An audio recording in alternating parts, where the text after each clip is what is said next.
What's up, Sports to the Bone family? What's up? What's up? A blessed morning to you all, and welcome back to another video. Hope you guys are doing okay. All right, so coming up in this one, we are going to be taking a look at an interview that Fazir Mohammed did. He was talking on Sportsmax, and he actually spoke about Nicholas Pooran's appointment as the West Indies white ball captain. Had quite a few things to say about it. He's a well-respected cricket commentator, somebody that is world-renowned as it relates to his views and his opinions on the game of cricket. So we're definitely going to take a look at a few of the things that he had to say in the interview. Plus, we are going to be zooming in on New Zealand. Yes, my viewers and subscribers, New Zealand actually named a squad.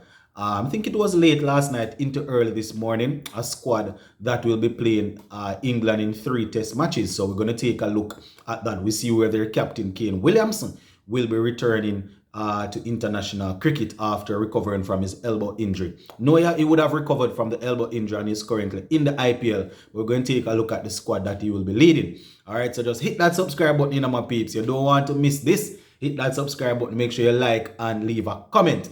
All right, so we're going to go straight down into the interview that was done by Fazir Mohammed. So he was actually speaking to Lance Whitaker, I think it was on Sportsmax. And, he was basically letting it be known that Pooran taking over from Pollard was basically a no-brainer. Most persons would have, expected that. He was saying probably the only other option, especially for the ODI, would have been Jason Holder at this moment. Holder probably could have been considered, and it definitely, seeing that it didn't go that way, Pooran definitely was the man for the job, and it will take some effort. You understand? You guys know where I stand as it relates to Jason Holder coming back into play. Now, Mohammed is quoted as saying clearly Holder wasn't pleased with the way in which he was actually dismissed, after they took the leadership role from him. So Pooran was probably the only option, because Jason Holder, in his opinion, wouldn't have accepted right now, especially seeing that he's now, you can say, he's well sought after as it relates to T20 cricket, and we know probably a couple T10 franchise teams will be reaching out to him. So, especially that Nicholas Pooran was basically shadowing Pollard for a while, he definitely would have been the man to take over. Fazir went on to say you really don't want to burden a young cricketer, like Pooran, but he has been around for a while. And I agree with that. He has been around for a while. Plus, remember, Jason Holder got the captaincy when he was 23. And I know I'm not saying that Nicholas will be more successful than Holder, equally successful or whatever. But based on how the team is set up right now, looking for somebody that can clearly make both ODI and T20, that has been in the team for a while, Nicholas Pooran definitely probably would have been the man. You understand? And he's gonna have some tough times. He's definitely gonna have some tough times, my viewers and subscribers, but he will just need to try and pull through.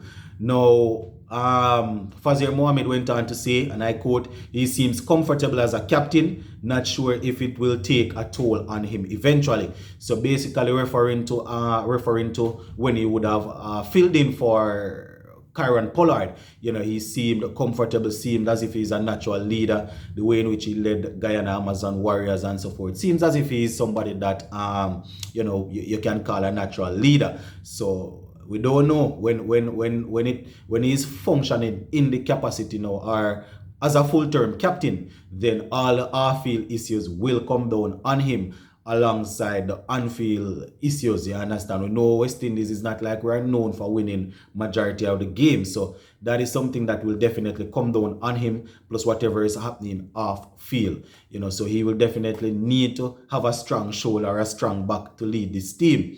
You understand? Fazir also said that he personally would have gone for Jason Holder to lead the ODI until Pooran is grown into the role. Now, before before Pooran was appointed, I would have heard quite a few persons, even in the comment section, saying that, Hola is somebody that they probably could have looked at in the ODI, let him lead it for a while until Pooran is ready. Some persons would have indicated that they thought Shea Hope could have gotten the job. I personally wasn't looking in Shea Hope's direction.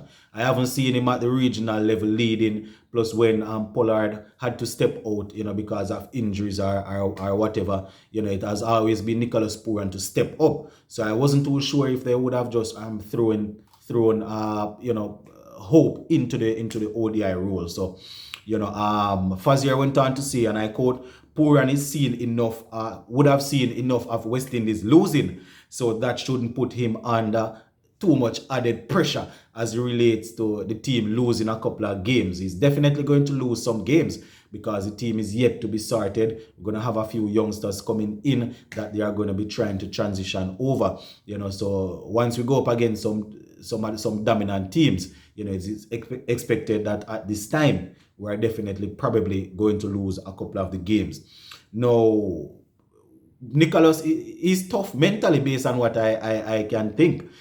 Coming into cricket, professional cricket, I think at age 16, 17. Remember when he broke onto the scene, he did his thing in the under 19, but he broke onto the scene in CPL, performed extremely well for his team. Then he got into that accident, broke his leg, ankle and all of that. And, it took a lot of mental strength to go through that. Plus, we would have seen last season in the IPL, he had a really horrible time for his IPL franchise. Same thing for West Indies in the earlier part. He wasn't performing any at all. They backed him, they stuck with him, and he was able to pull through. And, he's not in the best of form right now on the IPL scene, but we are hoping that once he's fully settled, you understand, we will get some good batting from him, because he's not only going to need to lead as it relates to setting up the team tactically and switching bowlers and all of that, but he's definitely going to need to lead with the batting. He will have to play an important role. We are transitioning from the likes of Chris Gale and a few of the others that would have batted, at the top for quite some time. The Lendl Simmons, the Chris Gale and all of these guys that were in it, Fletcher and so forth. So Pooran being a permanent fixture in the top order will majority of the time have to score most of the runs. You understand? And he's tough, as I said. He's tough. He battled out in the IPL his own personal demons, and he's still around.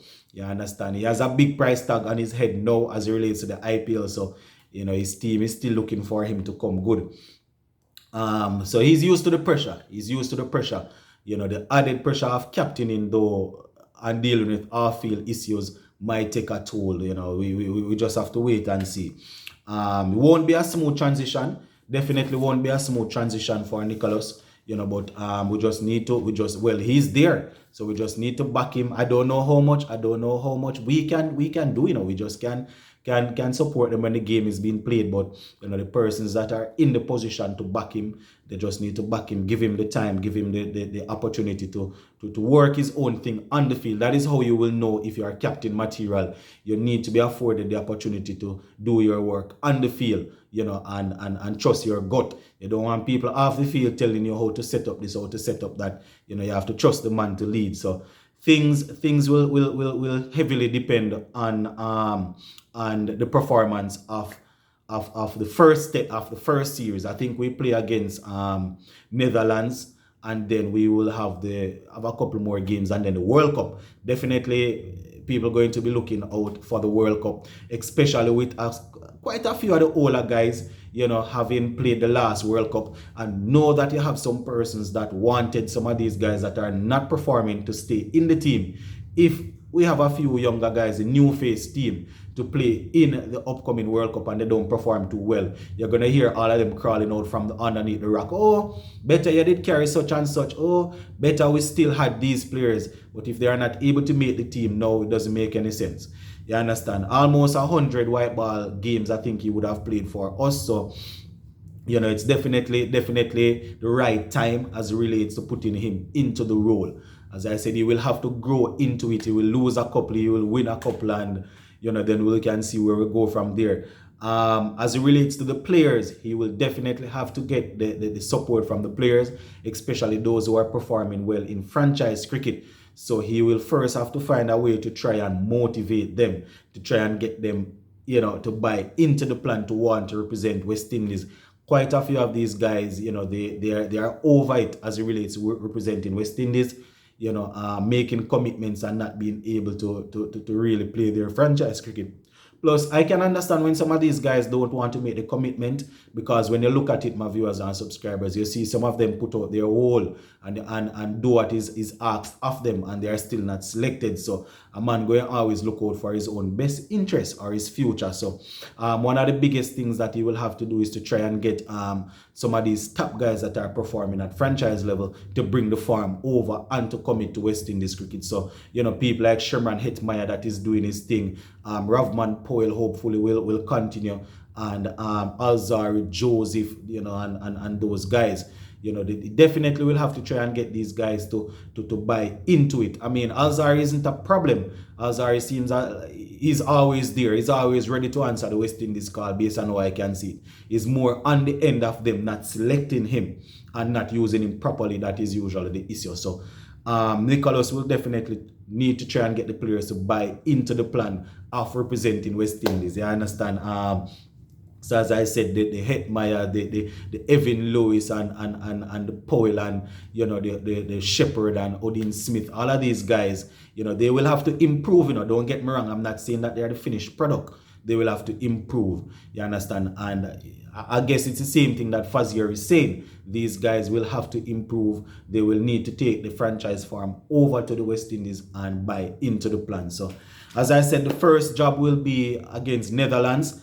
And you know, he will definitely need to try and secure a clean sweep there as it relates to that little series. So yeah, that is it as it relates to Nicholas Pooran, my viewers and subscribers. Fazir Mohammed just thinking that, you know, Nicholas was definitely the right pick for right now, but he would have gone for Jason Holder to lead the ODI until Pooran is fully settled. You know, he would have given it back to him. So yeah, we're going to quickly move on before we finish. I spoke about the New Zealand series at the top of the video. So New Zealand, they have actually announced a strong squad to take on England.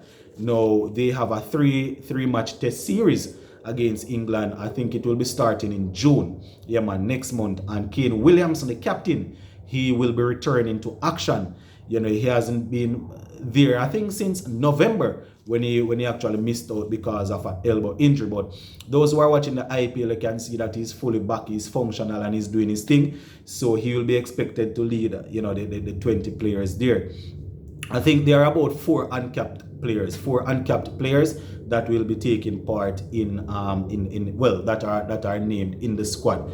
So I think well, yeah, the Kiwis, yeah, the squad, yeah man, majority of the players that would have played against India, that would have won the World Test Championship against India, they are in the squad. I think a couple of players that would have been key, you know, in the past, they are not there. People like Ross Taylor, who have retired, and Watlin, the wicketkeeper Watlin, he is not there anymore. So yeah, as I said, 13 players, 13 of those who were able to get the better of India in the World Test Championship, they are there and will be looking to bring their team home. So let me just go through the names quickly. So you have Williamson, you have Blundell, you have Trent Bolt, you have Bracewell, Conway, you have Gradahome, you have Duffy, Fletcher, Henry, and Jameson. You know, those are quite a few guys that are expected to form a good core there. You have Latham, you have Mitchell, Nichols, you have Patel, Ravindra, you have Rutherford, Southey, Tickner, Wagner, and Young. So all of those guys are going to be taking part. Well, they are in the squad, and you know, they will be trying to get into the final 11 to play against England in those three test matches. So England, they will definitely be looking to try and get things up and running under Ben Stokes. So we're going to be keeping a close eye on this one to see how it goes. So we'll leave it right here for now, my viewers and subscribers. Sports to the bone, keeping it informed. Big up on yourself.